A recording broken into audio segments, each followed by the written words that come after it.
Calling into Puck, from the team bus in Iceland, we have New Zealand Ice Fernz head coach Rachel Park. Rachel, thanks for taking the time to chat on your day off. How's everyone holding up after 4 games in 5 days? Yeah, really good, and thanks for having me, Logan. I think everybody's holding together. I mean, we've got some beaten and battled team members, but as you should after 4 games of hard-fought hockey. So I think we're in pretty good condition, no game-ending injuries, so that's always a bonus at this point in the game. Yeah. Now, you do have one more game to go with the Ice Fernz, set to take on the Aussies. Break it down for us. How does that medal situation currently sit going into that final day of play? Okay, so it's obviously a big game for us, and we can pretty much walk away with a gold or a bronze. We need to beat Australia by four goals, and then it would kick Iceland out of that gold-silver placing, and it would be us versus Aussie, and we'd come ahead with a goal differential in that game. So that's a hard feat in front of us, but definitely not doable. Or not doable. It is doable. And then otherwise, if we don't actually meet that margin, we would end up with a bronze medal. Oh, yeah. Huge game. Now, obviously, Australia, they've been pretty impressive. They've only given up 3 goals so far while racking up over 30, so they're definitely the team to beat, and it couldn't be any sweeter that it's the 2 neighbouring rivals there going head-to-head. How amped up is the team for this final game? Sorry, say that again. What is the team for the final game? How amped up is the team right now for that final game? Yeah, very amped up. I mean, they know that they need that differential, so obviously they are big rivals.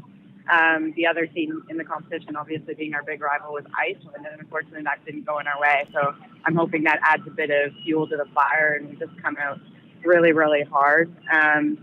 The other thing I noticed with Oz is they really like to throw that puck on the net and follow up those rebounds. So we're going to have to get it in our offensive zone and the puck continuing going to the net more so than they are. So yeah, they're amped. They're ready to go. Now, I know obviously it's pretty freaking cold there at the moment in Iceland, but aside from that, how's the overall experience been over there for the week? Have you had much downtime to check out any sites away from the rink? Well, that's why we're on the bus today. We're headed to some volcanoes and some waterfalls and hot pools, so that's cool. But it's been full on, to be honest. We ended up in a snowstorm on the way to Akureyri, and ended up a night in a hotel that was unexpected. So it goes for the weather, and it's kind of just been go, go, go since there. But I guess that's what it's all about. It's living, breathing, eating hockey, and that's great. Yeah, and we saw some great pics there of the girls playing out in the street anyway during that snowstorm. So that was a pretty awesome experience, I'm sure. Yeah, no, it's so cool. Yeah. You did, speaking of those rivals, Iceland, you bounced back well after that tough loss to Iceland on day 2. What did you say to the team following that game to bring out those performances we saw against Ukraine and Turkey? I don't think it was anything I said to the girls. These girls know what they got to do. And I mean, we're in the depths of it.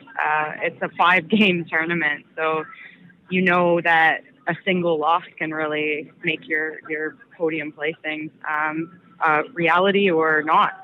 So I guess we focused on that. We met with the lines and we said this is do or die from this point on, and they've really been able to bring the intensity or elevate the intensity since that point. So that's been good to see.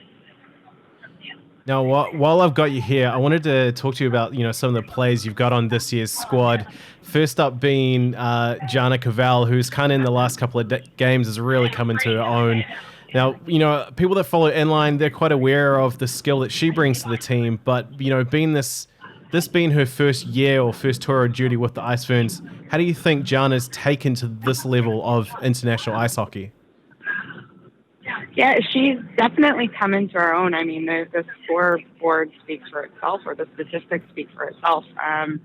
I think that first game as a player in her position obviously is very nerve-wracking, and I think she would openly admit that. I also think she's a player that really does like to set up her teammates and pass the puck a lot, and I think I'm in one ear on her, unfortunately, saying shoot the puck more, and I think she started that in the game where, well, you saw her get her first goal and then her fourth goal.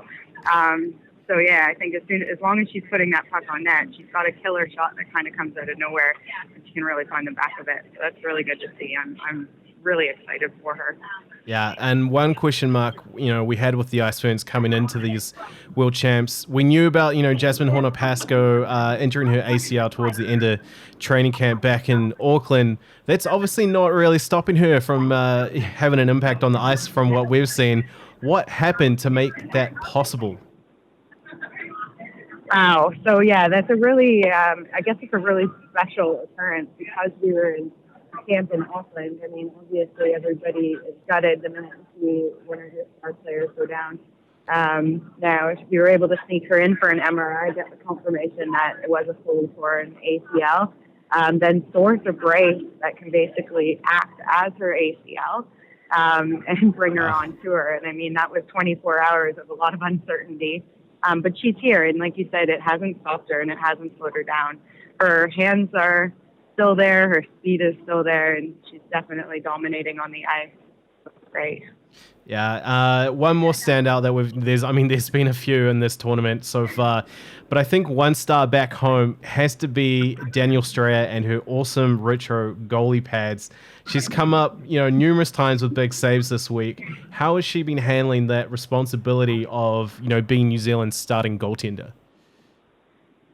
Yeah, you know what? She's in her element, and it's great to see. I asked her to consider that defensive role last year, and a situation we've never been in before, and I'm sure, I know she's never been in before, and she stepped up to that challenge quite great, and she even came out with some of her moves that she'd lay in the net out on that defensive line, but now seeing her actually back between the pipes, she's a superstar. Her attitude's there, her drive is there, and she won't give up on that puck. She's fighting it until the whistle. Awesome. And just lastly, do you have anything you want to say to the supporters of the Ice Fernz back home in New Zealand that are going to be watching? To the Ice Fernz back home that will be watching? Yeah, fans of the Ice Fernz. Yeah. Fans of the Ice Fernz. Yeah. You know what? These girls are doing it for everyone back home. We've had lots of conversations about just the future of women's hockey and the girls that they're inspiring along the way. And they're very appreciative of all the support they've had. As everyone knows, we had a couple of girls that were struggling a bit to get here this year. And they wouldn't be here if it wasn't for the support of a number of people back home. And for that, we're really appreciative. So thanks, everyone. And yeah, we'll be fighting for that gold.